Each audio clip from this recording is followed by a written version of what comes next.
Good evening and Jai student. Welcome again. I am Sapna Singh, your political science teacher. Now today we discuss Constituent Assembly.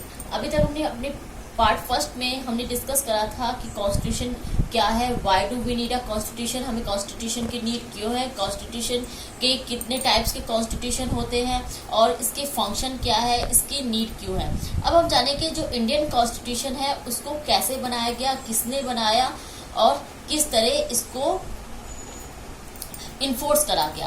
तो firstly the Indian constitution was made by constitute assembly.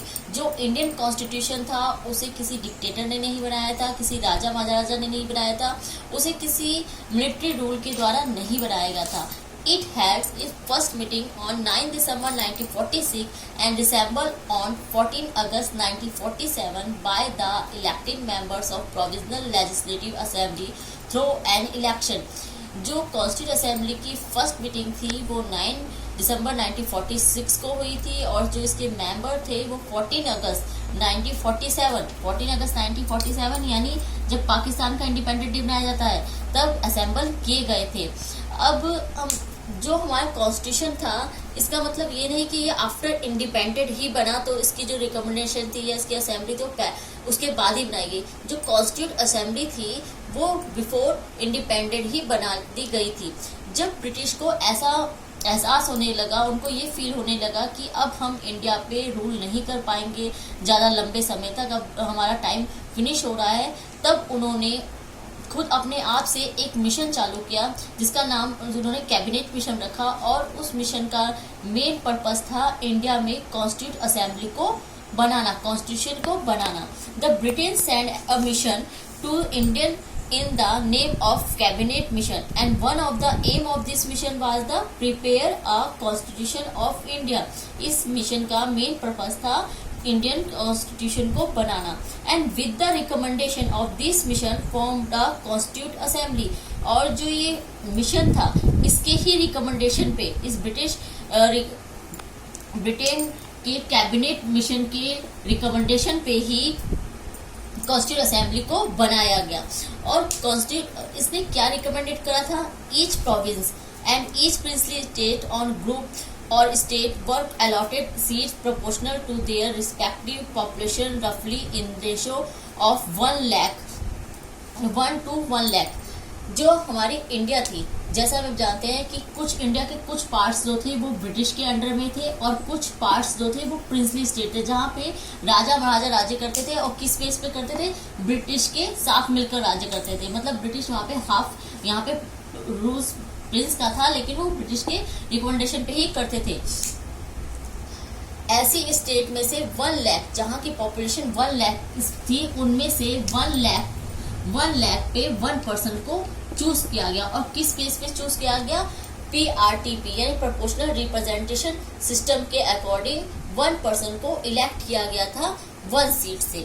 The total member of the constituent assembly 389। अभी तक हमने class 9th में भी read करा होगा, कभी भी रीड करा होगा कि कॉन्स्टिट्यूट असेंबली के मेंबर कितने हैं, 299। अगर हम क्वेश्चन आया था क्लास 9th पे, आपका चैप्टर था कॉन्स्टिट्यूशनल डिजाइन, उसमें क्वेश्चन था कि कॉन्स्टिट्यूट असेंबली में कितने मेंबर्स हैं, तो हम राइट करते थे 299। बट जो कॉन्स्टिट्यूट असेंबली बनी थी उसमें एक्चुअल मेंबर थे 389, उसमें मेंबर्स थे 389। और ये कॉन्स्टिट्यूट असेंबली कब बनी थी, बिफोर इंडिपेंडेंट, यानी इंडिया के इंडिपेंडेंट होने से पहले ये कॉन्स्टिट्यूट असेंबली बनी थी और इसमें टोटल मेंबर्स थे 389। बट जब इंडिया का पार्टीशन हुआ तो इसमें टोटल मेंबर्स रह गए 299। और ब्रिटिश इंडियन प्रोविजन में से उस टाइम में जो मेंबर्स चूज करे गए थे वो 296 मेंबर्स चूज करे गए थे और 93 मेंबर्स जो चूज करे गए थे वो 93 मेंबर्स प्रिंसली स्टेट्स में से चूज करे गए थे। और ये ऐसे मेंबर्स चूज करे गए थे जिनको वहाँ की पब्लिक लाइक करती थी, बिकॉज ये मेंबर्स वो थे जिन्होंने इंडिया को फ्रीडम कराने के लिए, इंडिपेंडेंट कराने के लिए काफी स्ट्रगल करा था। The state distribute among communities Muslim, Sikhs and generals. जो ये सीट्स डिस्ट्रीब्यूट करी गई थी किस बेस पे करी गई थी, ये नहीं कि किसी को भी मेंबर्स बना दिया गया था, हर कम्युनिटी का इसमें पार्टिसिपेट था। हर कम्युनिटी का इसमें पार्टिसिपेट था। और वो कम्युनिटी कौन कौन सी थी, चाहे हिंदू थी, मुस्लिम थी, सिख थी, ईसाई थी, जनरल थी, सबको इसमें पार्टिसिपेट करने दिया गया था। And member of each community in the provisional legislative assembly elected their own representative by the method of PRTP and means proportional represented with the single transferable vote। जैसे मैंने अभी बताया, जो ये मेंबर्स इलेक्ट करे गए थे, टोटल मेंबर्स ये 389 कैसे करे गए थे, PRTP सिस्टम के तहत इनको इलेक्ट किया गया था। The selection in the case of representative of princely state to be determined by consultation and 292 11 governor province इसमें इलेक्ट करे गए थे और 4 चीफ कमिश्नर प्रोविंस इसमें इलेक्ट किए गए थे। जैसे अभी पहले स्टार्टिंग में बताया, इसकी फर्स्ट मीटिंग कब हुई थी, 9 दिसंबर 1946 को। और इसके टेम्परेरी जो चेयरमैन उस टाइम में बनाए गए थे वो डॉक्टर सच्चिदानंद सिन्हा जी बनाए गए थे। एंड फिर 11 दिसंबर 1946 को, 9 दिसंबर को इसकी फर्स्ट मीटिंग हुई थी, उसके 3 डेज यानी 11 दिसंबर 1946 को इसके परमानेंट चेयरमैन बनाए गए डॉक्टर राजेंद्र प्रसाद।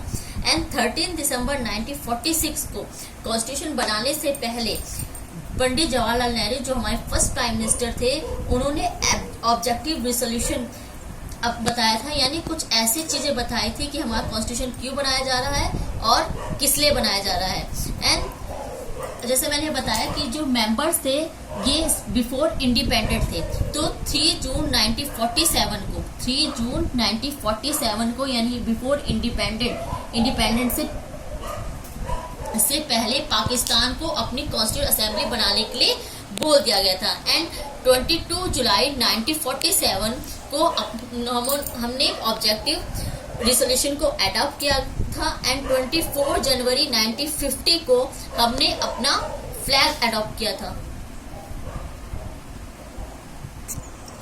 एंड 29 अगस्त 1947 को ड्राफ्टिंग कमेटी बनाई गई। ओनली ड्राफ्टिंग कमेटी नहीं बनाई गई, 8 कमिटीज, टोटल 8 कमिटीज बनाई गई थी हमारी कॉन्स्टिट्यूंट असेंबली में।